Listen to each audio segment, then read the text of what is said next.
નમસ્કાર ખેડૂત મિત્રો, બીએચ ફાર્મર તમારું હાર્દિક સ્વાગત કરે છે. આજે હું ચાસટાની એક વાત કરવા માગું છું. તમે જો ઉનાળામાં ચાસટો વાવી દો, ધારો કે ચૈતર મહિનો આવ્યો હોય ને પછી તમારે એમ કે હવે બાજરી વાવી નથી અને આપણે તો ઘાસચારા માટે કરવું છે, અને પોતાનું સ્વતંત્ર પાણી હોય, કૂવો હોય, બોર હોય, અને એમને એવું થાય કે આપણે ઘાસચારા માટે વાવવું છે તો ચાસટો તમારે વાવવાનો.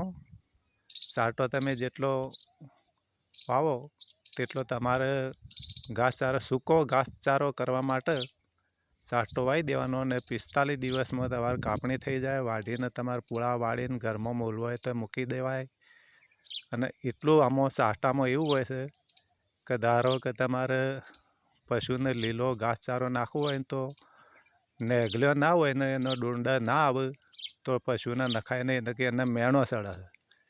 એટલે લીલો ઘાસચારો ચાસટો હોય ને એ તો પશુને નાખતા નહીં, ને કે મેણો સડે છે. એટલે મેણો સડે છે એવું અમારે સાદી ભાષામાં કહેવામાં આવે છે.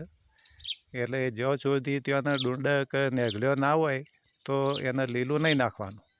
45 દિવસ પછી લીલું નાખો તો ચાલે, અને હુકેવો ઘાસચારો કરીને તમારે લઈ લેવો હોય તો લઈ લેવાય.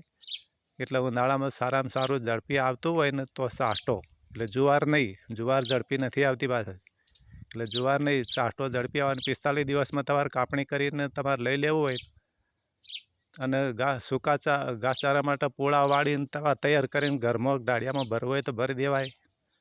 એટલે હુકોય ઘાસચારો સારો, અને લીલો તો 99% નેગલ્યો ના હોય ને તો પશુને નાખતા ના, કોઈ પણ પશુને નહીં નાખવાનું. ગાય ભેંસ હોય ગમે તે હોય, એને નેગલ્યો ના હોય ને તો લીલો ભવિષ્યમાં નાખતા ના, કે મેણો ચડશે, પશુને તકલીફ થાય.